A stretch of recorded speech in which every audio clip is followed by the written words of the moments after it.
Years we have tracked the search for erased African-American cemeteries across the Tampa Bay area. And tonight, 10 Investigates Emerald Morrow takes us to the oldest standing black cemetery in Pinellas County, where records reveal a new grave dilemma.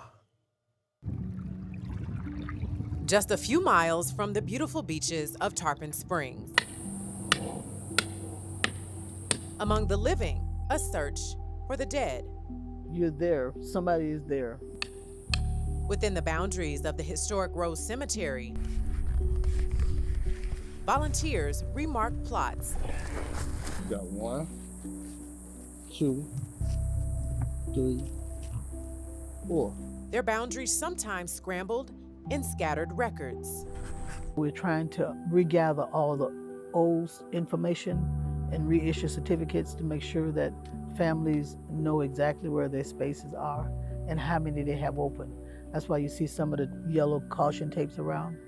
If a family bought 8 spaces and they only use 2, then we're marking off the other 4 for the family. Once we find that family, the perpetual care team check the space, make sure there's nobody in there by checking 4 feet down. But outside the cemetery gates, a problem of a different kind. We've found that graves were outside the fence line on the south side of the graveyard. And with that, we reported it to the city of Tarpon Springs.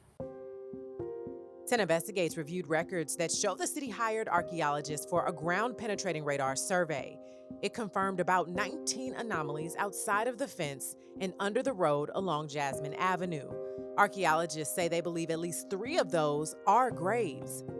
Records suggest a spillover of burials from the Cicadia Cemetery across the road. It's a common occurrence throughout Florida and throughout the United States that there would often be segregated cemetery situations, and those 2 cemeteries would often be very close together, and so there is often possibly overlap between the cemeteries or potentially graves that are outside of either of the cemeteries. Now, records show city leaders are giving Rose Cemetery a 12-foot easement to help include those lost in the fray. That's like family outside the gates. You got to go get them. You got to bring them in the fold because they're part of this cemetery. And it's sad that all these years they've been outside, nobody been caring for them. Established in 1904, Rose Cemetery is the oldest African-American cemetery in Pinellas County that's still all in one piece. Most of the others destroyed by development. From the St. Matthew's Baptist Church Cemetery, now under the Frank Crum Human Resources firm in Clearwater. Yeah, it makes you angry. To the North Greenwood Cemetery, 10 Investigates helped uncover at the old Curtis Fundamental School. Why did you continue to build? These spaces have historically been disrespected and desecrated. A driving force behind this community's commitment to caring for this sacred place. A place that holds the souls of local leaders, military vets, and the black spongers who helped establish the industry the city is known for. We're doing the best we can to make sure that during our tenure that we keep moving forward with enhancing this cemetery, finding unmarked graves, trying to get the GPR done where we can find who's really out here. Well, ultimately, those graves are people. They are someone's loved ones.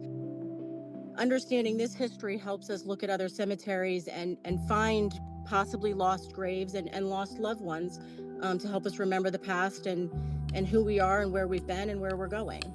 In Tarpon Springs, Emerald Morrow, 10 Investigates.